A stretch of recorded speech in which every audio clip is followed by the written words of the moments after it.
Sambil menunggu langsung taklim kita, kemudian sudah itu ditaklim adu zikir.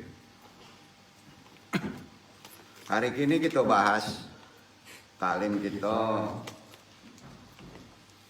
tasawuf amali bab 4 ya, terkait dengan al-ma'rifatul al-hiyatul laisyata al-ilma aqli wal amal zauqi.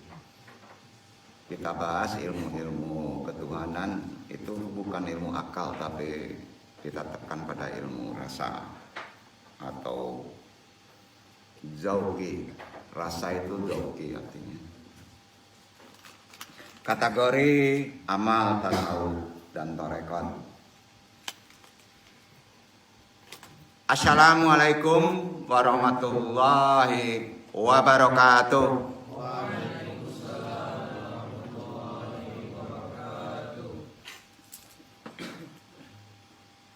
Seluruh ikhwan sudah hadir ya? Sudah ya? Langsung saja diikuti zikir kita harian. Zikirnya satariyah ya namanya ya. Zikir kita harian. Sudah sholat biasa diamalkan oleh orang-orang syakar. Nah, amalan ini zikirnya zikir jahar ya. Diikuti amalannya. Asyhadu alla ilaha illallah wa asyhadu anna Muhammadur Rasulullah. Asyhadu alla ilaha illallah wa asyhadu anna Muhammadur Rasulullah. Asyhadu alla ilaha illallah wa asyhadu anna Muhammadur Rasulullah. Astagfirullah ghafurur rahim. Astagfirullah ghafurur rahim. Astagfirullah ghafurur rahim. Ila dunia syarih wahadrati Nabi Mustafa wahadrati Nabi Mustafa bil barakah wal karamah Syekh Abdul Qadir Waliullah bi syafaat Nabi Muhammad Bismillah Wahidullahi Ya Allah Ya Allah Ya Allah Ya Allah Ya Allah Ya Allah Innaka ala kulli syai'in qadir. Innaka ala kulli syai'in qadir. Pasang niat antum masing-masing dalam hati.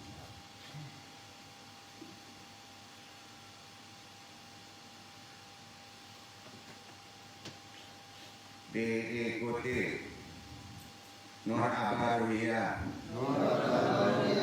Ahmad dan Nuri Jauhari,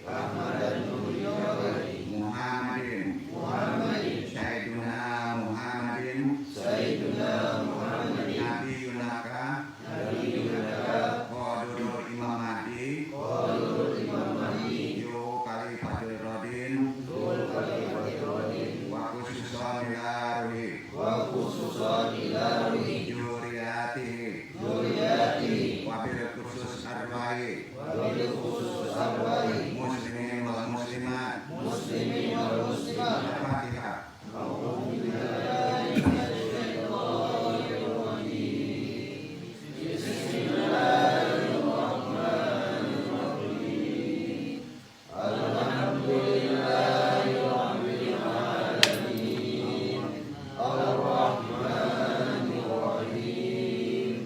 Maliki yaumiddin. Iyyaka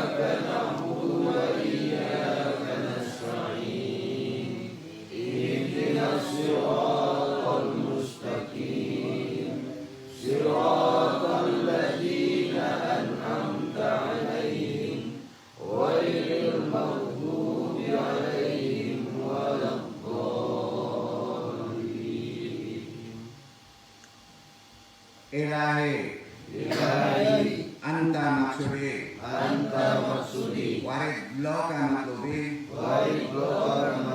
atini mahabbataka wa ma'rifataka zikir jangan diikuti. La ilaha illallah.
Muhammadur Rasulullah.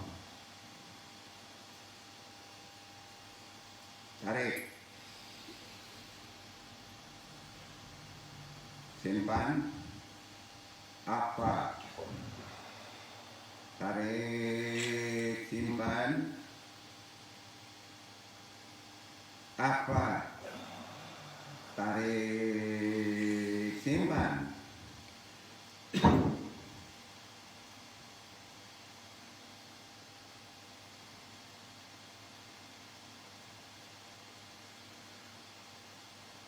Apa? Pakem catat doa 7. Aminkan saja. Allahumma ya qadiyal hajat. Wahai Allah, pemenuh segala hajat, pemenuh segala kebutuhan. Hajat kami banyak ya Allah. Hajat dunia kami juga hajat akhirat kami. 2. Allahumma ya kafiyal muhimat. Wahai Allah, pencukup segala kepentingan, cukupkanlah kepentingan rumah tangga kami bagi yang sudah berkeluarga. Cukupkanlah kepentingan pendidikan anak-anak kami bagi yang sudah punya keturunan.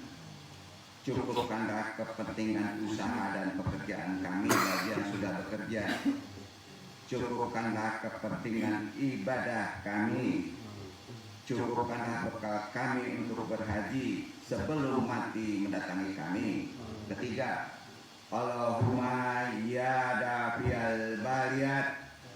Wahai Allah, penolak segala bala, penepis segala bencana, jauhkanlah kami dari berbagai bala dan bencana, bencana natural maupun bencana moral, bencana finansial maupun bencana spiritual. Jauhkan pula kami dari bencana rumah tangga ya Allah. 4. Allahumma ya rafi'ud darajat. Wahai Allah, pengangkat derajat, peninggi martabat, angkatlah derajat dan martabat kami. Muliakanlah umat-umat Muhammad ini di hadapan umat-umatmu yang lain. Jangan engkau perhinakan kami hanya karena banyaknya dosa dan maksiat yang kami buat. Tutuplah segala cacat, aib, celah dan kekurangan kami ya Allah. 5. Allahumma ya syafi'al amrad. Wahai Allah, penyembuh dari segala penyakit, sembuhkan kami dari penyakit-penyakit jasmani, juga penyakit-penyakit rohani. Jauhkan pula kami dari penyakit-penyakit munafik. 6. Allahumma ya mujibah da'wat. Wahai Allah, penjawab segala doa, Engkau pengabul segala permohonan. Perkenankanlah segala permintaan kami. Sampaikanlah anak cucu kami bagi yang sudah punya keturunan pada cita-cita dan harapan mereka. 7. Allahumma ya arhamar rahimin. Wahai Allah, Maha Penyayang di antara para penyayang, sayangilah kami ya Allah. Jadikan kami orang-orang yang Engkau cintai, sekaligus orang-orang yang mampu untuk mencintai. Sebagaimana kami selalu mengharapkan ampunan dan maaf dari-Mu, jadikan pula kami orang-orang yang mampu memaafkan orang lain. Angkatlah segala marah, iri, benci, dan dendam serta kekecewaan dari diri kami. Kemudian ditutup, Allahumma inna nas'aluka selamatan fidin, wa afiatan fil jasadi, wa jadatan fil ilmi, wa barakatan fil rizki, wa taubatan qabla maut, wa rahmatan indal maut. Allahumma awina nafsakatil maut, wa najatan minan nari wal afa dan hisab. La haula wala quwata illa billahil aliyil azim. Alhamdulillahirabbil alamin. Amalkan ikhwan, tiap sudah sholat fardu itu amalan satariyah harian. Insya Allah lihat aja keajaibannya. Kalau dia itu lihat aja IBAN-nya. Ya. Semua lengkap tuh, kan udah paham ya? Jadi yang perlu digarisbawahi syahadat dulu atau istighfar dulu kalau sendiri. Itu tugas antum.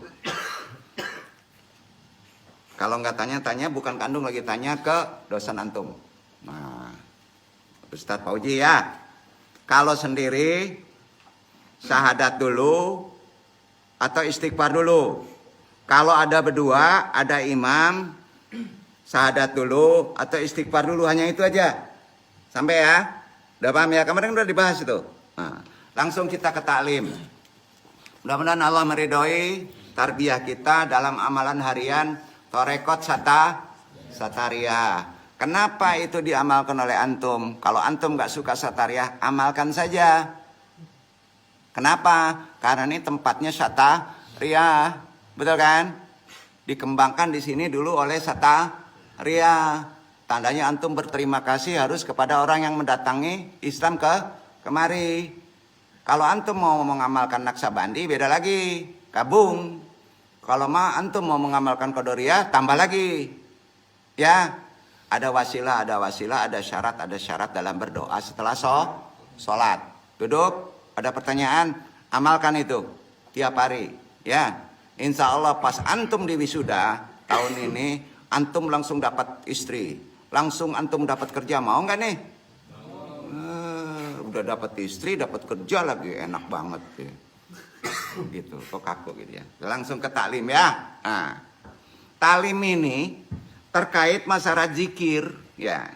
Kaitannya amalan tasawuf harus diamalkan dengan zikir kan? Ya. Zikir harus kita pahami apa yang disebut makomat pertama fana. Poinnya nanti di fana filah. Ini agak susah ini, karena poin di sinilah yang paling membingungkan. Ya. Catat situ, bab keempat ini terkait fana filah. Apa itu fana? Ya. Ya, nanti sudah itu bakobilah, fana filah, bakobilah udah clear tuh sebetulnya. Ya, untuk seluruh syarat amalan zikir waktu kenapa ditekan tadi zikir jahar supaya antum fana filah. Tahu fana? Nggak ado. Merasa indah ado. Yang ada Allah gitu. Ya kan susah itu. Harus diamalkan. Kita talim a'udzubillahi minasyaitonirrajim untuk diri. Bismillahirrahmanirrahim. Alhamdulillahirrahman malamal Quran khalaqal insan alamahul bayan asyhadu alla ilaha illallah wa la syarikalahu almanan wa asyhadu anna Muhammadan abduhu wa rasuluhu nabi ibadah. Sebelum talim kita berdoa dulu. Rabbi syari sadri wa yassir amri wahlul 'uqdatam min lisani yafqahu qauli. Ya Allah, mudah-mudahan pentaklim dan yang ditaklimi dilancarkan, dimudahkan dan bisa mengamalkannya. Yang paling penting ya Allah, mudah-mudahan meridhoinya. Amin amin ya rabbal alamin. Syahadatul kurama para alim wabil khusus iwan jamaah semuanya yang hadir yang ada taklimi rahimakumullah. Kita bahas mengapa tasawuf banyak digemari kelas menengah. Kan mulai banyak digemari, tapi kelas menengah nih. Fenomena kelas menengah itu baru di Indonesia itu baru. Sesungguhnya adalah fenomena kelas menengah santri ya. Ya, santri. Mereka berlatar belakang keagamaan Islam yang relatif taat walaupun sebatas formal. Ya. Ini mulai menyenangi, udah lebih banyak. Makanya ada kajian ESQ, pernah dengar kan? Nah itu kan tasawuf. Nah, itu golongan menengah kan, mulai disenangi itu ya. ESQ apa tak? Ya itu ya. Kalau antum itu, kalau di daerah-daerah metropolitan udah mulai di masjid-masjid kajian tasawuf mulai disenangi. Tapi masih dari golongan menengah ke atas ya. Menengah istilahnya yang mempunyai intelektual agak lebih bagus, karena konsep tasawuf itu memerlukan intelektual ya. Secara ekonomi juga bagus mereka. Nah, sudah berada pada post basic needs ya, istilahnya begitu. Mereka sudah mempunyai kecukupan ya untuk melengkapi kehidupan dengan aksesoris kebutuhan sekunder ya. Mereka ini kebanyakan berdiam di kota-kota besar karena mereka kebanyakan dari latar belakang santri, maka mereka tahu peta jalan keagamaan. Itu sebabnya innahum yudrikum analisa adat jawanib ya gitu. Adidat bima dalika al syadat min hilal al dain ya. Jadi innahum mutamun aktaro bihaum daini aktor min munjari syai. Jadi gitu Ikhwan. Syakalin wa huwa amru muta'asil bibiyati al usyarati yuridun ayafahum jawanib ya. Pahum ya. Ikhwan ya. Ukra min al daina min al jawainil mutaribi lahai di mana wisasat al buruh wal uswatu fiatu ya. Kira-kira gitulah ya. Alhamdulillah. Jadi gini, mereka sadar kebahagiaan mempunyai banyak sisi ya. Termasuk kebahagiaan melalui jalur agama ya. Beragama kalau nggak bahagia kan nggak enak. Menekan ya. Menekan. Mereka ini lebih tertarik untuk memahami agama lebih daripada sekedar formalitas. Antum kalau memahami agama hanya formalitas, menggugurkan kewajiban kan nggak enak ya. Yang memang sudah tertanam di dalam lingkungan keluarga kan gitu ya, takut dosa neraka itu belum tasawuf sebetulnya. Mereka ingin memahami sisi lain dari agama. Udah mulai ya. Antum sekolah di UIN kan ingin mendalami sisi agama lebih dalam kan. Sisi lainnya apa dalam konsep spiritual tasawuf? Di antara sisi yang mengasihkan ada di kajian spiritual, itulah tasawuf, betul kan? Ya kan? Kajian tasawuf menjadi suatu yang dibutuhkan dalam konsep kehidupan sekarang yang setiap hari bergelimang dunia materi yang lebih dari cukup. Mereka sangat percaya dunia eskatologis, kehidupan setelah mati, percaya kan? Bapak-bapak, Iwan semua yakin ya? Kehidupan eskatologis itu kehidupan sudah mati, yakin nggak? Yakin ya. Karenanya wa madalik lan yaudu ya fahum al dain bisa kali kafamin bijhat najar al fikih. Jadi aladi yutabar aqaidain wa mayaradiyain wa marayaqiyain wa satanatayain wa yabdu jafan innahum yuridun syahyan. Jadi minaran wahmadayan wa yulamis amak wa jamanit kinain al da'akili gitu. Kemana tadi? Kok bahasa ini ya? Salah dong ya. Tutup aja dah. Alama yabdu zidat firasat mital hadihi firasat al tasawuf. Karenanya lah dalik min al tabai an yabtab al ta'ab ala firasat al syuwiat al ruh min qalbi naas. Namun mereka tidak lagi cukup memahami agama dari sudut fikih, nggak cukup begitu aja. Jadi kemarin untuk Iwan udah dikirim tapi bahasa langit kayaknya ya, ada yang gerutu ya, gitu ya.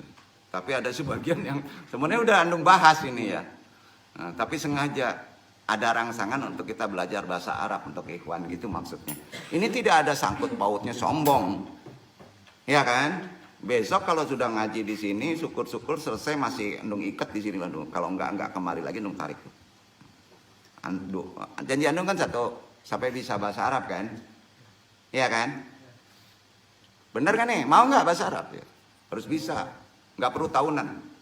Zikir aja caranya tadi. Ya. Jadi kebanyakan orang tidak lagi cukup memahami agama dari sudut fikih yang dinilainya terlalu dogmatis ya. Normatif, rutin, dedukatif, terkesan kering gitu ya. Padahal tidak sebetulnya ya. Mereka menginginkan dari agama kita ini sesuatu yang bersifat mencerahkan. Ya. Amalannya apa sih supaya hati kita bersih, supaya kita bisa dekat dengan Allah, supaya enggak bingung, supaya enggak galau. Nah, kan kita beragama ini salah satunya untuk bisa merealisasikan masalah kehidupan kan? Iya kan?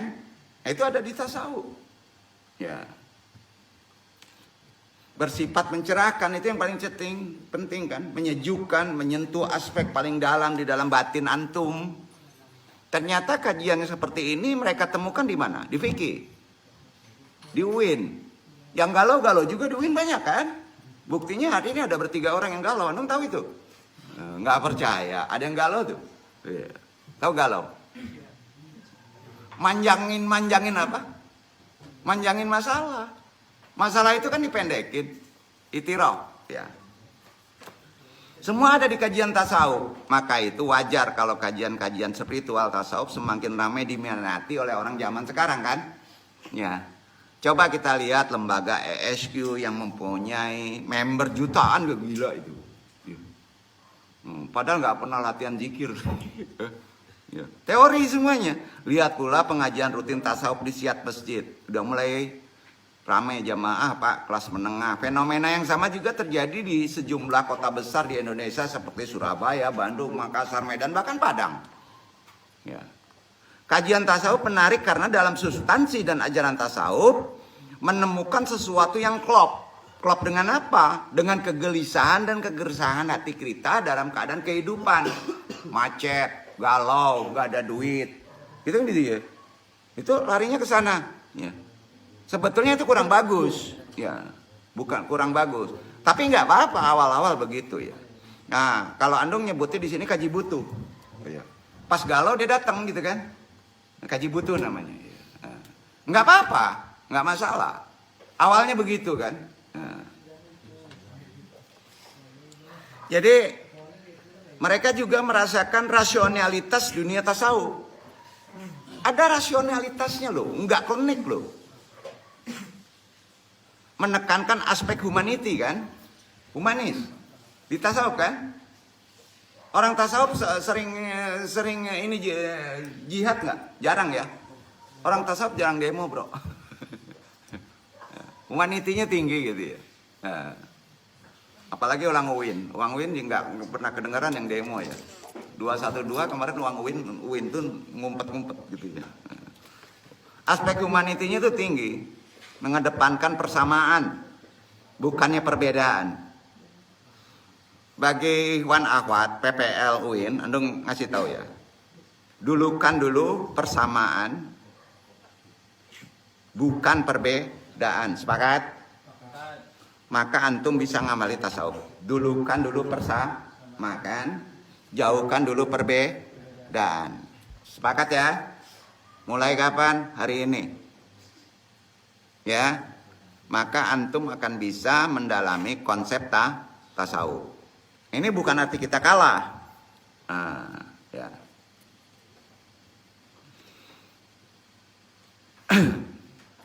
Insya Allah tasawuf mengedepankan kesatuan bukan perpecahan. Mazhab apapun, ya, itu sebenarnya ada konsep perbaikan, ada konsep amalan yang sifatnya hikmah, serta mengedepankan kelembutan, femininity. Bukan arti antum selalu jadi perempuan, ya. Bukannya kekerasan dan masculinity. Duduk ya. Melalui ajaran tasawuf, bukan teorinya. Torekotnya kan udah dikasih tahu, ya, dengan amalan-amalan zikir, umumnya gitu. Mereka mendapatkan penjelasan bahwa Tuhan itu imanen. Pusing-pusing deh. Apa itu imanen? Ada yang kasih tahu gak? Yang duduk nggak tahu juga imanen apa sih? Tuhan itu imanen, ya. Bukannya transenden, ya. Seperti banyak yang dikesankan di dunia fikih. Kalau dunia fikih itu Tuhan itu transenden. Nah, kalau nggak paham perkara tadi itu bahasa batin. Tanyakan ke Mursidun antum di UIN, Ustadz Fauji, gitu. Ya ini kok nunduk-nunduk aja. Ya, apa itu imanen, apa itu transenden? Fikih itu ke transenden, tasawuf ke imanen. Ya, beliau udah tahu itu. Saya tak yakin tahu itu. Ya.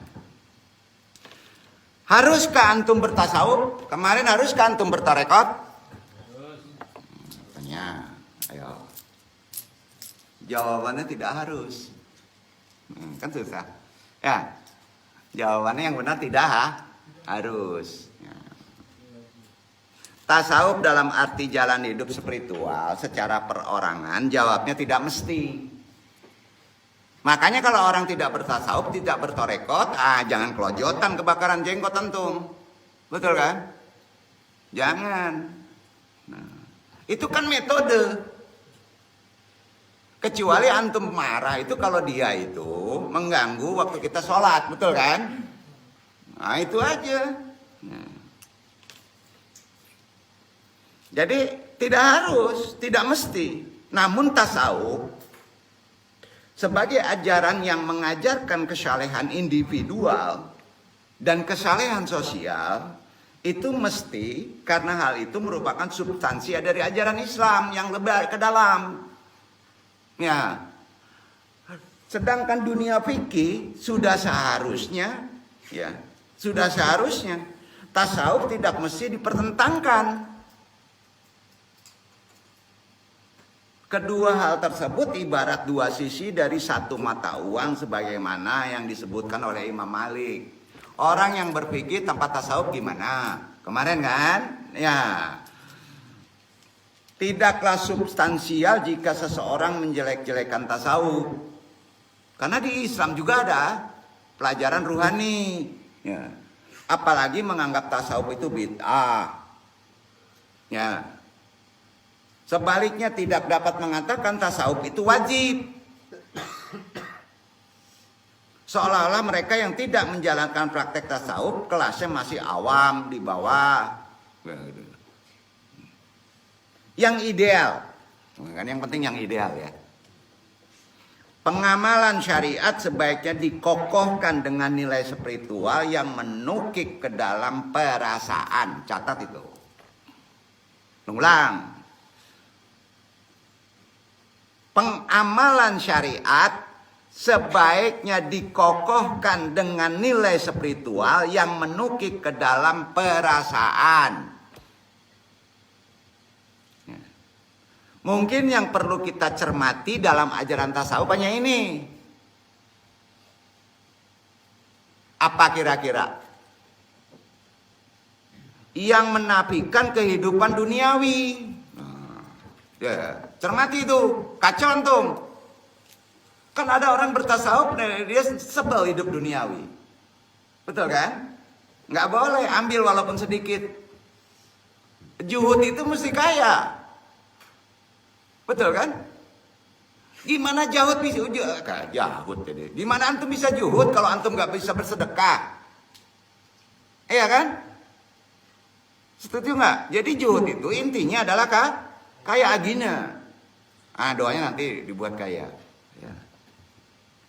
Manusia itu kaya deh, nggak ada yang miskin, Pak.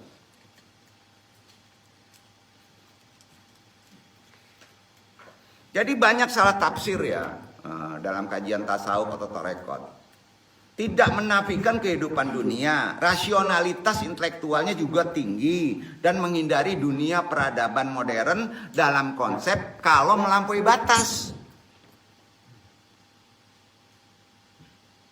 Yang perlu kita cermati dalam ajaran tasawuf dan tarekat, ini rambu-rambunya perlu dicatat, perlu dipahami oleh antum, karena antum juga akan menyampaikan ke yang lain, ya. Hal yang tak kalah pentingnya, jangan sampai jatuh ke dalam praktek tasawuf yang menyimpang dari pokok ajaran Islam. Sebagaimana tertera di dalam Al-Quran dan hadis. Dan perlu kita pahami dalam dunia tasawuf yang bertorekot, ya, yaitu yang perlu antum pahami, yang sering jadi masalah adalah pada makom fana dan bakal. Itu sering bermasalah itu. Nanti pas sudah fana, antum sudah bersatu dengan Allah. Tidak ada yang lain. Yang ada aku Allah. Kan kacau tuh. Itu makam fana. Karena beliau sudah bako. Ini yang harus kita pahami. Sudah dari sini, antum sudah S3.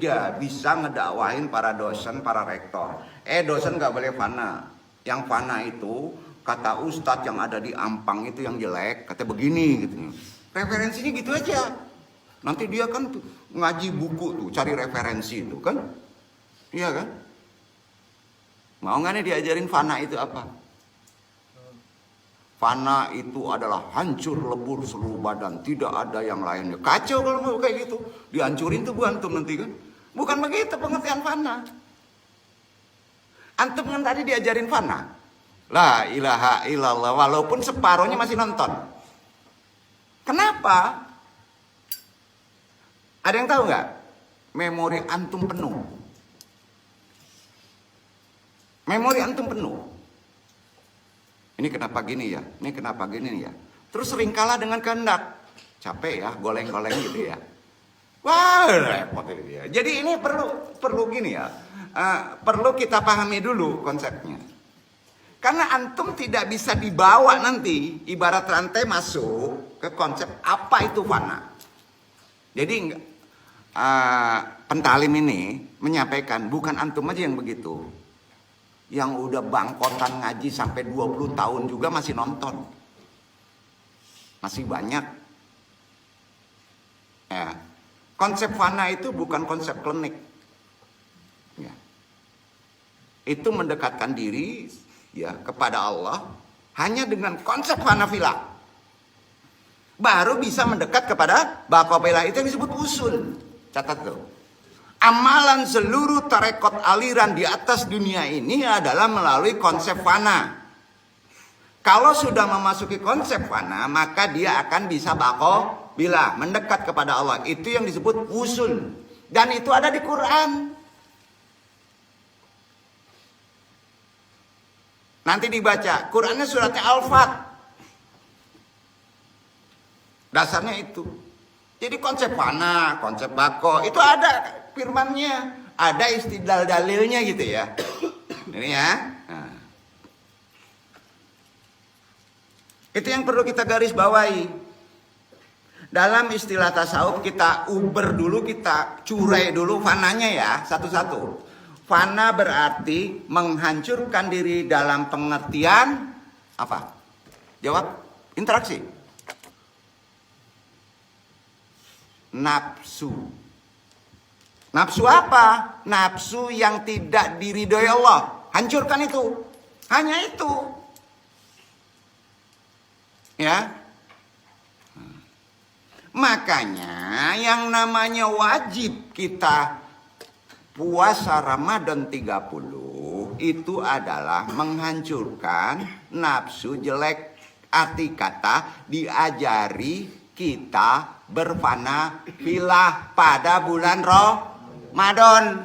Hukumnya apa? Wajib. Betul kan? Nah itu dia. Makanya kalau orang tidak bertasawuf, tidak bertorekot, tidak apa-apa. Karena di syariat sudah ada bertorekot. Setuju? Ya udah pulang, udah selesai itu. Udah selesai, apalagi? Di syariat ada, nggak perlulah ajarin torekot. Ya kalau nggak diterangin kayak gini kan pusing. Iya kan? Nah. Dalam pengertian nafsu ya, penghancurannya yaitu al-fana al-nafs namanya. Catat itu. Konsep fana itu adalah penghancuran al-fana al-nafs. Jadi yang dimaksud dengan al-fana al-nafs, hancurnya perasaan, kesadaran seseorang terhadap wujud tubuh kasarnya dan alam sekitarnya. Makom di sini duduknya namanya makom. Duduk di fana itu makom, derajat. Suatu derajat, tingkatan paling awal dalam kita berzikir untuk bisa dicapai oleh seorang yang arif. Setelah kita bertahun-tahun melewati segala penderitaan tajkirah atau tajkiyah. Itu ada di syariat. Nah kita mempercepat prosesnya dengan la ilaha illallah, la ilaha illallah. Kapan selesainya? Kapan selesainya? Kapan selesainya? Kan gitu kan? Iya kan? Kalau di syariat aja susah. Tajkiyahnya gitu. Awal dalam maksudnya di situ adalah dalam tadi arahnya ke hati, sucikan dulu diri, sucikan dulu batin dari segala kesulitan. Jadi batin antum, hati kantum itu dikasih kesulitan. Maka sucikan la ilaha illallah, la ilaha. Artinya dengan berzikir akan mengurangi masalah yang ada pada antum, itu tahara namanya. Apa namanya? Taruh. Oleh karena itu pada umumnya suatu perubahan akan bersifat tetap, abadi, tidak mudah sirna apabila dilalui dengan susah payah, dengan kerja keras, istiqomah yang lama. Jadi ajaran tasawuf torekot bisa instan, jawab. Enggak, betul kan? Bertahun-tahun. Ya kalau orang berkehendak cepat ya bisa cepat karena umur antum pendek. Ini anak nih umurnya pendek maka dicepatin naik makomatnya. Makanya kalau antum males lama banget nggak sampai ke makam Fanafilah yang paling depan, tandanya umur antum panjang. Gitu ya. Gitu aja Pak. Jadi kaku kayak gini, ngeri juga ngaji mengandung ya. Jadi jangan bangga orang yang udah sampai la ilaha illallah udah jadi wali. Perhatiin Pak, orang yang baik-baik cepat mati kan itu. Ayo, karena udah sampai makomatnya. Ya, betul kan? Nah, ini bukan ngaji yang aneh-aneh. Lanjut dulu. Oleh karena itu pada umumnya suatu perubahan memerlukan istiqomah yang lama ya. Nah, ya. Pada makom fana, manusia dihadapkan Tuhan tidak menyaksikan dirinya sendiri, penghambaannya, keinginannya, harapan-harapannya, dunia sekelilingnya juga boleh kata tidak terasa lagi. Namanya apa Pak? Hilang kesadaran. Hilang kesadaran. Kalau orang udah hilang kesadaran, makanya antum jangan langsung membid'ahkan orang ya. Pas di masjid ada orang zikir suatu aleran joget gini ya. Wih, kaji apa tuh katanya? Jangan, orang itu nggak tahu itu. Dia tidak sadar, tahu nggak? Itu metode jangan dulu dibid'ahkan gitu. Coba antum ngelihat orang-orang zikir satariyah kan. Bisa putar-putar nggak? Bisa nangis nggak berketentuan nggak? Ini nggak langsung bid'ah katanya. Ntar dulu, itu konsep fana. Tubuhnya nggak sadar lagi. Ya, antum kalau dalam keadaan tidak sadar, isik, ya, ditempelkan rasa cinta, nggak mau tahu janda, nenek-nenek, pokoknya pengennya ketemu aja, betul nggak? Lupa semuanya kan? Ngelihat atap aja udah ser, alhamdulillah. Atap rumahnya aja bayangin. Gitu kan. Kayak gitu. Kira-kira gitu dah. Bahasanya kan mudah dipahami ya konsep fana tuh ya. Nah, supaya kita jangan menjelekkan orang dulu ya. Yang nggak boleh kan kalau dia disusupi makhluk lain. Karena ajarannya nggak benar, niatnya salah. Kerasukanlah dia. Ya. Itu yang nggak boleh. Kelihatan dia sama mursyid. Pasti kelihatan. Duduk itu perlunya zikir, itu perlu pembimbing ya supaya jangan nyasar kemana-mana. Duduk ya. Nah, lanjut. Pada makom fana manusia dihadapkan Tuhan tidak menyaksikan dirinya sendiri, penghambaannya, keinginannya juga tidak dia saksikan, harapan-harapannya dan dunia sekelilingnya. Manusia hanya memandang dan melihat jamaliyah, jalaliyah Tuhan. Yang salah itu kalau ada konsep doktrin mengatakan dia sudah melihat Allah. Duduk nggak? Nggak mungkin itu. Contoh, pas Nabi Musa memaksakan diri untuk melihat wajahnya, Allah mengiktibarkan kemana? Gunung. Mampu nggak gunung? Apalagi antum, meledak antum, gitulah. Ijtihad harus dipahami dalam konsep hati-hati. Melihat sifat-sifatnya. Gitu. Sampai? Jadi kalau melihat Allah, perlihatkan sifat kaharnya. Antum melihat neraka loh.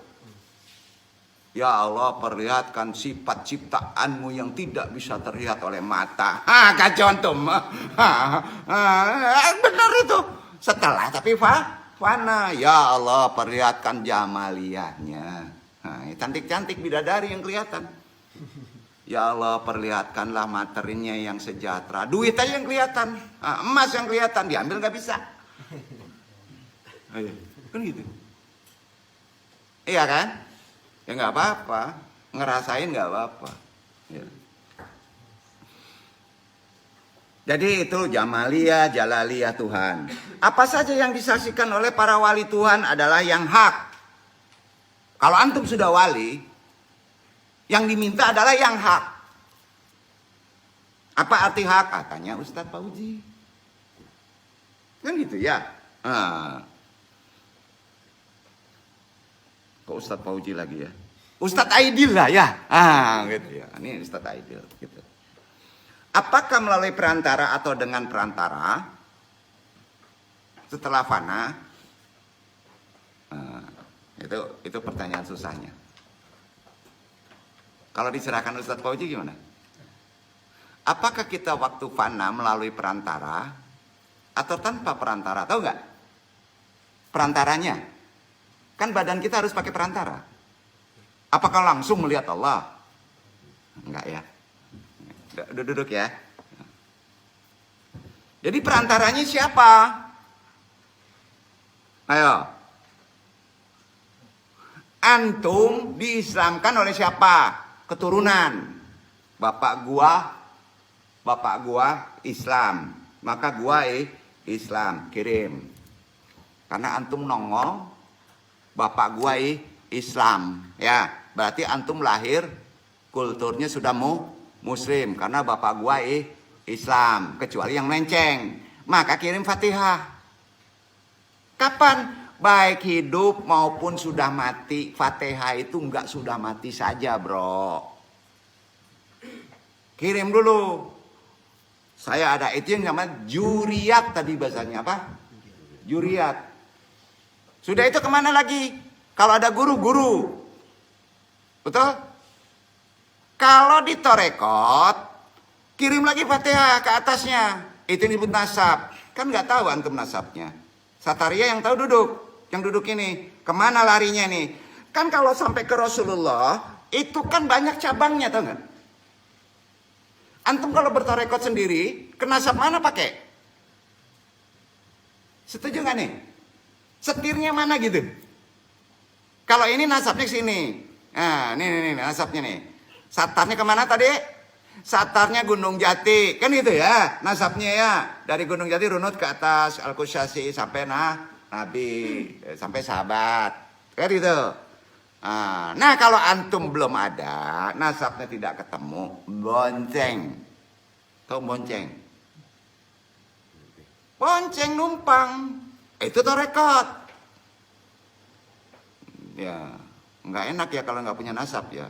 Antum sebenarnya punya nasab semuanya, tapi ada yang panjang nasabnya ya, ada yang pendek, kan gitu. Udah paham ya?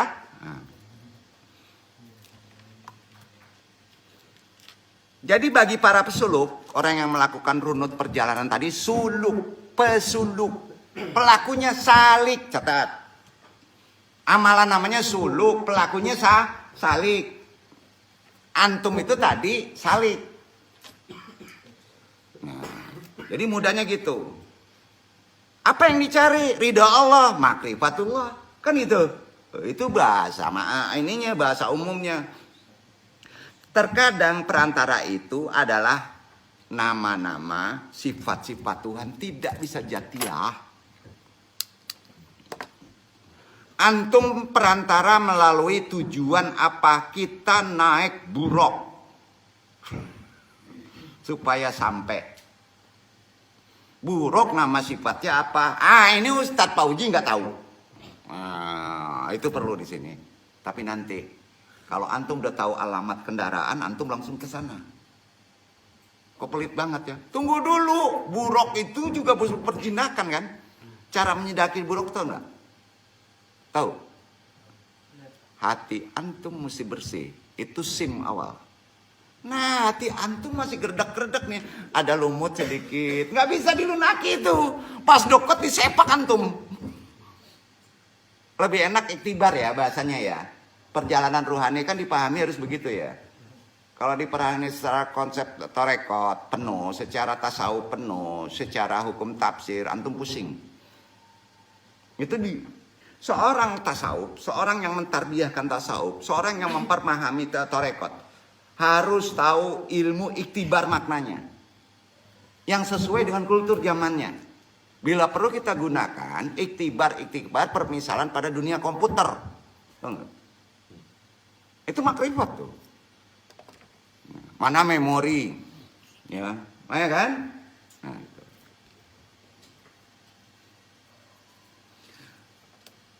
Jadi perantaranya adalah bisa nama, sifat-sifat Tuhan, akan tetapi hijab.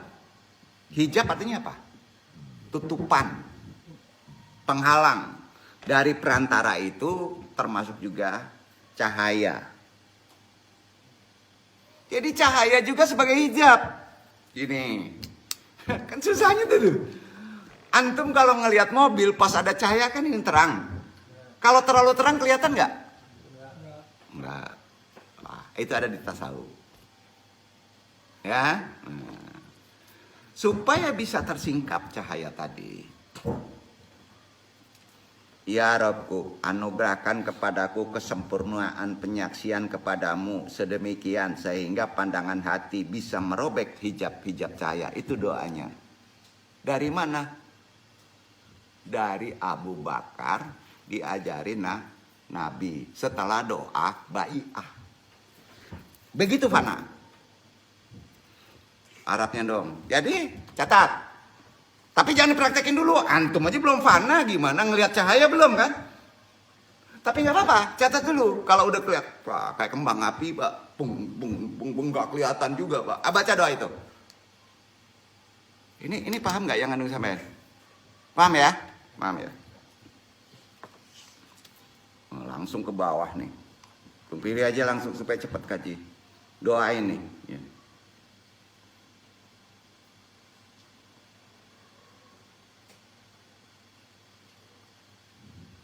Nama doanya Sya'baniyah atau Munajat Sya'baniyah.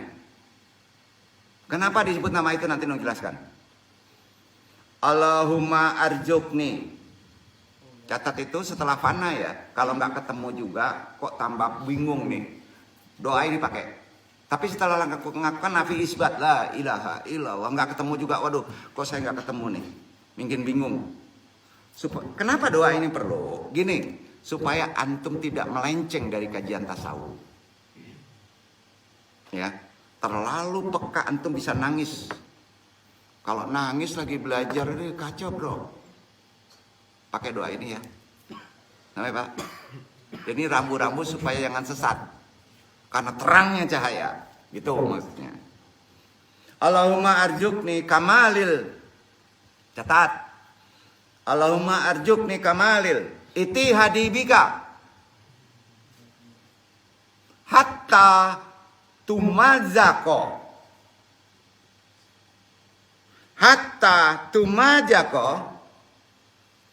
ayunul qalbi hijabun nuri. Ulang. Allahumma arjukni kamalil itihadi bika hatta tumazako ayunul qalbi hijaban nuri. Ya Allah, anugerahkan kepadaku kesempurnaan penyatuan denganmu. Dalam pengertian ini ketauhidan ya, bukan hulul. Maka itihadi bika, kamalil, kesempurnaan. Penyatuan bahasanya gitu, denganmu sedemikian, hatta artinya sedemikian, sehingga mata hati merobek hijab cahaya. Tumajako ayunul qalbi hijaban nuri. Betul kan? Pakai itu. Sebenarnya udah selesai kan ini. Tolong, kalau ingin ini top chair, kalau ini pengen menjadi betul-betul ajimat, bahasanya gitu, jangan mudah diobral. Paham gak nih? Paham gak nih? Jangan diobral bro. Dia perlu adab tinggi, perlu tahlil banyak, baru pakai doa ini. Ini enggak nih, dosen marah-marah gue hantem pakai ini gitu. Enggak bisa gitu. Efeknya ada. Duduk kan nih. Duduk ya. Istihad siapa ini dia? Doa tadi.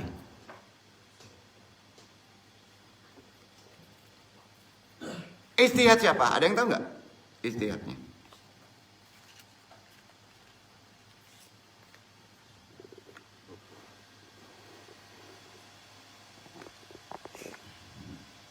Hijib Nawawi.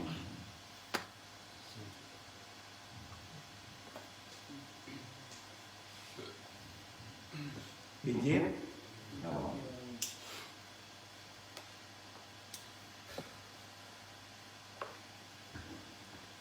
Ini doa diambil dari ayat-ayat Quran melalui ijtihad dari Imam Nawawi. Namanya menjadi hijib. Hijib tidak dinilai sembarangan, karena arti hijib ada yang tahu. Hijbun tahu. Hijbun tahu. Nah, tanya dia. Malaikat itu datang rombongan. Itu waktu perang Badar datang membantu. Sampai ya. Jadi keperlukan kosongan dulu. Kemampukan. Duduk. Wah, ini udah ada bocoran tadi. Siapa yang bocoran nih? Yang duduk juga lagi. Lanjut, gaji, nggak apa-apa lah.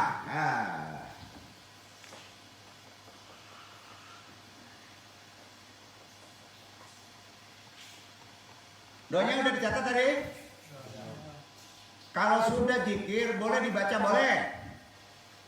Ya. Sudah zikir baca itu tadi doanya ya. Mudah-mudahan ada rahmat. Dan itu udah ijazah untuk serahkan itu. Udah boleh. Enaknya gini ngaji di Torekot. Kalau ada ijazah, antum enggak salah. Kalau salah, tanggung jawab di sini. Itu enggak enaknya. Beresiko.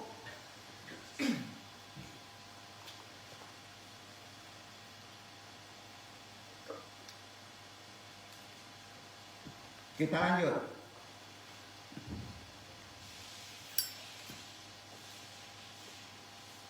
Makam fana kan? Puncak dari akhir derajat fana bagi si pesuluk. Udah paham ya maksudnya ya? Nah.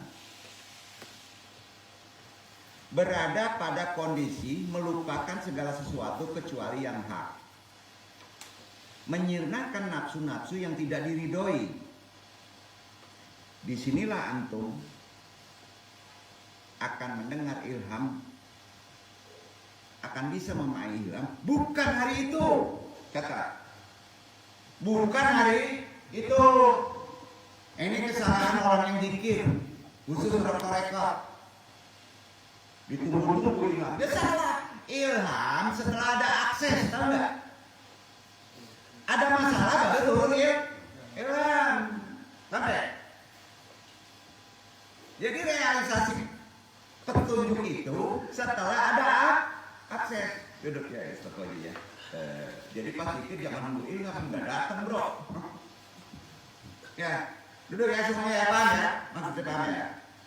Nah ini jangan khawatir. Iwan jangan khawatir, kalau ragu langsung tanyakan ya. Kalau ragu ya.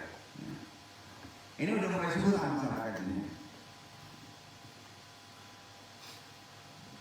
Dan ujungnya antum dalam mendengar dengan pendengaran Tuhan, melihat dengan penglihatan Tuhan, berbicara dengan lisan Tuhan.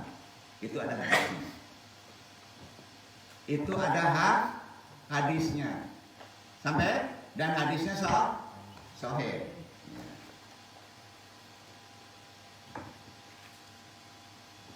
Secara leksikal, fana kita tutup di sini. Kaji yang lebih detail. Bermakna ketiadaan, kehancuran. Lawan dari fana adalah jawab. Bako. Catat itu. Lawan dari fana adalah bako, bukan ikan ya. bukan bako. Artinya abadi. Jadi fana artinya meniadakan. Kalau sudah tiada menjadi ada, itu artinya. Maka Allah itu tubuh antum harus ditiadakan dulu. Maka Allah akan ada, gitu maksudnya gitu. Itu ada di Quran.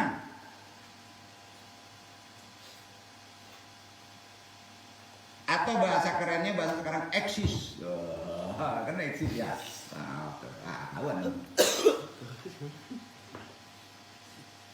Kata ini ada di Quran. Walaupun sebagian dari derivatnya sering diaplikasikan seperti segala sesuatu akan hancur dan yang tinggal wajah Tuhan. Bukan gitu derivatasinya kan? Maknanya bukan begitu. Di sini harus mengerti tafsir-tafsir yang sifatnya dari orang-orang para tasawuf. Kan di situ tuh Tuhan itu dalam ayat itu meletakkan kata fanin. Fanin itu hancur. Berhadapan dengan kata yabqa. Itu ada di Quran. Nah, yang tetap, yang tinggal, yang abadi.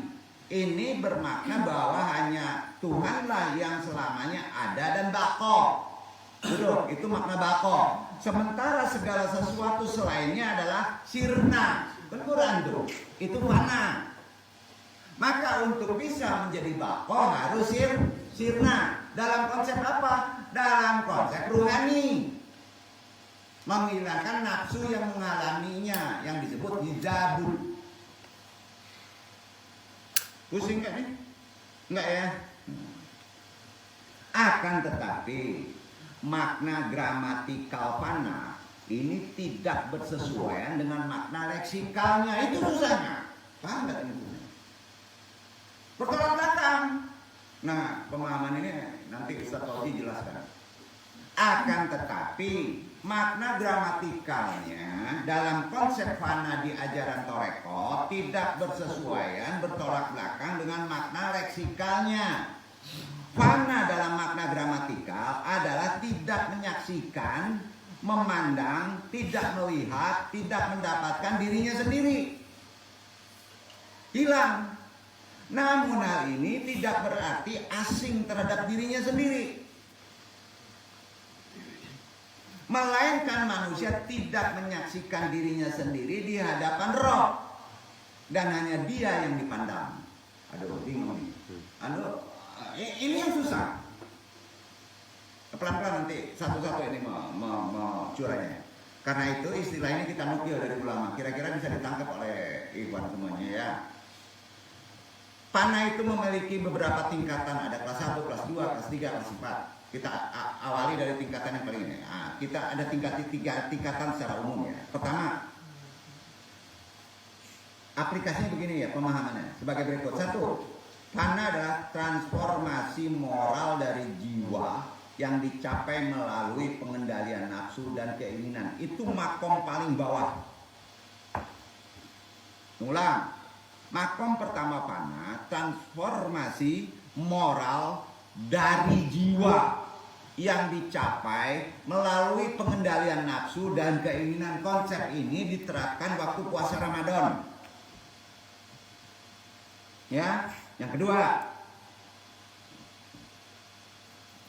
konsep fana kedua, abstraksi mental dan berlakunya pikiran dari seluruh objek persepsi, pemikiran, tindakan, dan perasaan. Dan dengan mana kemudian memusatkan pikiran tentang robnya. Yang dimaksud dengan memikirkan Tuhan adalah memikirkan, merenungi pada sifat-sifatnya saja.